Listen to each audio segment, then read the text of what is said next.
Hello friends, ಗುತ್ತು ಚಾನಲ್ಗೆ ಸ್ವಾಗತ. ನಾನು ಇವತ್ತು ಸೋಯಾ ಚಿಕನ್ ಹೇಗೆ ಮಾಡೋದು ಅಂತ ತೋರಿಸ್ತೇನೆ. 1 kg ಚಿಕನ್ ತೊಗೊಂಡಿದ್ದೇನೆ. ಚೆನ್ನಾಗಿ ತೊಳ್ಕೊಂಡು ಡ್ರೈ ಮಾಡ್ಕೊಂಡು ಇಟ್ಕೊಂಡಿದ್ದೇನೆ. ಈಗ ಇದನ್ನು ಮ್ಯಾರಿನೇಟ್ ಮಾಡೋಣ. 1 ದೊಡ್ಡ ಈರುಳ್ಳಿ ಚಿಕ್ಕದಾಗಿ ಹೆಚ್ಚಿಕೊಂಡಿದ್ದೇನೆ.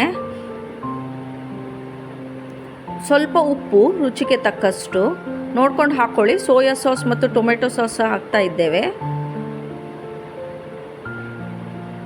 ಸ್ವಲ್ಪ 1-2 ಸ್ಪೂನಷ್ಟು ಅಚ್ಚ ಪುಡಿ. ಇದು ಜಸ್ಟ್ ಖಾರ ಇಲ್ಲ ಅಷ್ಟೊಂದು, ಸೊ ನಾನಾಗೆ 2 ಸ್ಪೂನ್ ಹಾಕ್ಕೊಂಡಿದ್ದೇನೆ. ನಿಮ್ಮ ಖಾರಕ್ಕೆ ತಕ್ಕಂತೆ ಹಾಕ್ಕೊಳ್ಳಿ. ಸ್ವಲ್ಪ ಅರಿಶಿನ ಚೆನ್ನಾಗಿ ಮಿಕ್ಸ್ ಮಾಡ್ಕೊಳ್ಳಿ. ಮಿಕ್ಸ್ ಮಾಡ್ಕೊಂಡು 1/4 ಗಂಟೆ ಬಿಡಿ. ಹಾಗೆ ಈಗ 1/4 ಗಂಟೆ ಆಯಿತು. ಇದನ್ನು ಒಂದು ಸ್ಟೌವಲ್ಲಿ ಸ್ಲೋಲಿ ಸಿಮ್ಮಲ್ಲಿಟ್ಟು ಮುಚ್ಚಳ ಮುಚ್ಚಿ ಬೇಯಿಸ್ಕೊಳ್ತಾ ಇದ್ದೇನೆ. ತುಂಬ ಸಿಮ್ಮಲ್ಲಿ ಇಡಿ, ಯಾಕಂದರೆ ನೀರು ಏನು ಹಾಕ್ತಾ ಇಲ್ಲ ಇದಕ್ಕೆ. ಮಧ್ಯ ಮಧ್ಯ ಮಗ್ಚುತ್ತಾ ಇರಿ, ಇಲ್ಲದೆ ತಳ ಹಿಡಿತದೆ. ಮಗ್ಚಾಕ್ತಾ ಇರಿ, ತಳ ಹಿಡಿತದೆ. ಸ್ಲೋ ಸಿಮ್ಮಲ್ಲೇ ಬೇಯಿಸಬೇಕು ನೀವು ಕಂಪ್ಲೀಟ್ ಚಿಕನನ್ನು.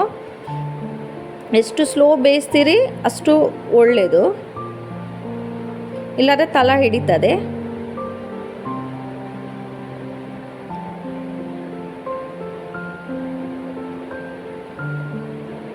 ಈಗ ನೋಡಿ ಆಲ್ಮೋಸ್ಟ್ ಆಗ್ತಾ ಬರ್ತಿದೆ. ಅಂದರೆ ಸ್ವಲ್ಪ ಸ್ವಲ್ಪ ಕಲರ್ ಚೇಂಜ್ ಆಗಿದೆ, ಬೇಯ್ತನೂ ಸಹ ಇದೆ. ಇಲ್ಲಿ ನೀರೆಲ್ಲ ಬಿಟ್ಟಿದೆ, ಸೊ ಈ ನೀರನ್ನು ಹಿಂಗಿಸ್ಕೊಳ್ಬೇಕು. ಚಿಕನ್ ಬೆಂದಿದೆ, ನೀರು ಹಿಂಗಿಸ್ಕೊಳ್ಬೇಕು. ಹಾಗಾಗಿ ಸ್ವಲ್ಪ ಸ್ಟವನ್ನು ಜೋರಾಗಿ ಇಟ್ಕೊಳ್ತೇನೆ ನೀರು ಹಿಂಗಿಸುವವರೆಗೂ.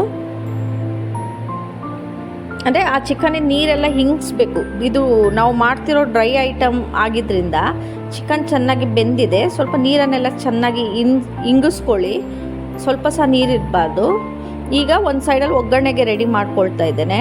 4 ಸ್ಪೂನಷ್ಟು ತುಪ್ಪ, ಅದಕ್ಕೆ 1 ಸಣ್ಣ ಸಣ್ಣ ಹಚ್ಚಿದ ನೀರುಳ್ಳಿ,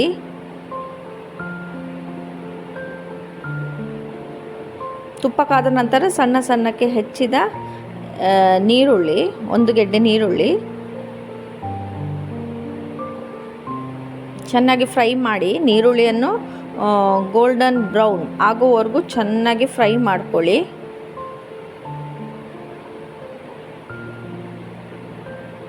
ಇದು ಮಕ್ಕಳು ತುಂಬ ಇಷ್ಟಪಟ್ಟು ತಿಂತಾರೆ. ನೋಡಿ ಗೋಲ್ಡನ್ ಬ್ರೌನ್ ಆಗಿದೆ, ನೀರುಳ್ಳಿ ಚೆನ್ನಾಗಿ ಫ್ರೈ ಆಗಿದೆ. ಇದಕ್ಕೆ 1 ಸ್ಪೂನ್ ಸೋಯಾ ಸಾಸ್ ಮತ್ತು 1 ಸ್ಪೂನ್ ಟೊಮೆಟೊ ಸಾಸ್ ಹಾಕಿ ಚೆನ್ನಾಗಿ ಫ್ರೈ ಮಾಡ್ಕೊಳ್ಳಿ ಒಗ್ಗರಣೆಗೆ.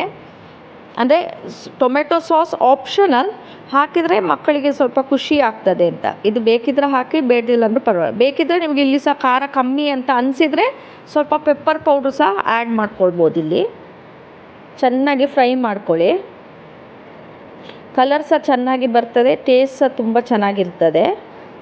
ಒಮ್ಮೆ ಟ್ರೈ ಮಾಡಿ ನೋಡಿ ಫ್ರೆಂಡ್ಸ್. ತುಂಬ ಇಷ್ಟಪಟ್ಟು ಮಕ್ಕಳಿಂದ ದೊಡ್ಡವ್ರವರೆಗೂ ಇಷ್ಟಪಟ್ಟು ತಿಂತಾರೆ. ಇದನ್ನು ಸ್ಟಾರ್ಟರ್ಸ್ ಥರ ಸಹ ಮಾಡ್ಬೋದು. ಈಗ ಬೆಂದ ಕೋಳಿಯನ್ನು ಹಾಕ್ಕೊಳ್ತೇನೆ. ಇದಕ್ಕೆ ಚೆನ್ನಾಗಿ ಮಿಕ್ಸ್ ಮಾಡ್ಕೊಳ್ತೇನೆ. ಒಮ್ಮೆ